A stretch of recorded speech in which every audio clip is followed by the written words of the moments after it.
আসন্ন নভেম্বরে প্রেসিডেন্ট নির্বাচনে ডেমোক্রেটিক এবং রিপাবলিকান পার্টির কোন দুজন প্রার্থী প্রেসিডেন্ট পদের জন্য প্রতিদ্বন্দ্বিতা করবেন তা বেছে নেওয়ার জন্য তাৎপর্য দিন হল সুপার মঙ্গলবার। তার কারণ পশ্চিমে ক্যালিফোর্নিয়া থেকে পূর্বে ভেরমন্ট পর্যন্ত 16টি প্রদেশে একসঙ্গে একই দিনে প্রাথমিক নির্বাচন হলো। এই বছর সেই সুপার মঙ্গলবারের ভোটাভুটি হয়ে গেল 5ই মার্চ।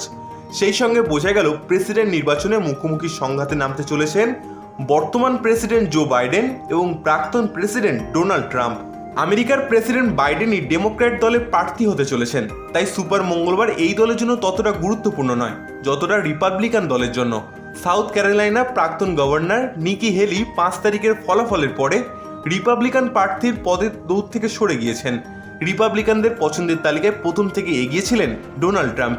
একই সঙ্গে Virginia, North Carolina, Tennessee, Arkansas, Texas এবং ক্যালিফোর্নিয়ার মতো 12টি প্রদেশে প্রতিদ্বন্দ্বী নিকি হেলিকে পরাজিত করে ট্রাম্প প্রত্যাশা মতো রিপাবলিকান পার্টির নির্বাচিত প্রার্থী হতে চলেছেন।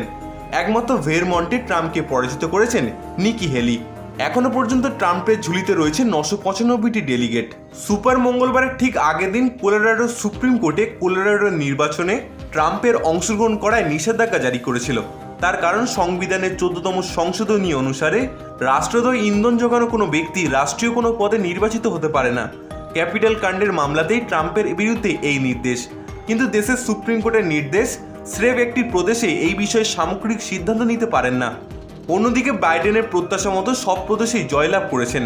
বাকি দুজন প্রধান প্রার্থী ডিন ফিলিপস এবং মেরিয়ান উইলসন প্রায় কোথাও নেই। একমাত্র দক্ষিণ প্রশান্ত মহাসাগরে আমেরিকান ভূখণ্ড আমেরিকার সময়ের জেসন পামার ডেমোক্রেটিক প্রার্থী পদে জয়লাভ করেছেন। বাইডেনের ডেলিগেট সংখ্যা এখনো পর্যন্ত 1497। অন্যদিকে ডেমোক্র্যাট এবং রিপাবলিকান পার্টির ব্যালট প্রাথমিক নির্বাচনে সম্পূর্ণ আলাদা হয়। প্রেসিডেন্ট প্রার্থীর সঙ্গে নিজের শহরের বা রাজ্যের অন্য কোনো প্রশাসনিক পদের জন্য নির্বাচন হলে সেই প্রার্থীর একই ব্যালটে থাকেন। আপাতত ফল বলছে মুখোমুখি ট্রাম্প এবং বাইডেন। আগামী প্রেসিডেন্ট কে হবেন তার উপরই নির্ভর করছে আমেরিকার আগামী ভবিষ্যৎ। এখনকার মতো বিদেশের খবর এই পর্যন্তই। আপনারা দেখতে থাকুন ইন্ডিয়ান প্রেসম্যান।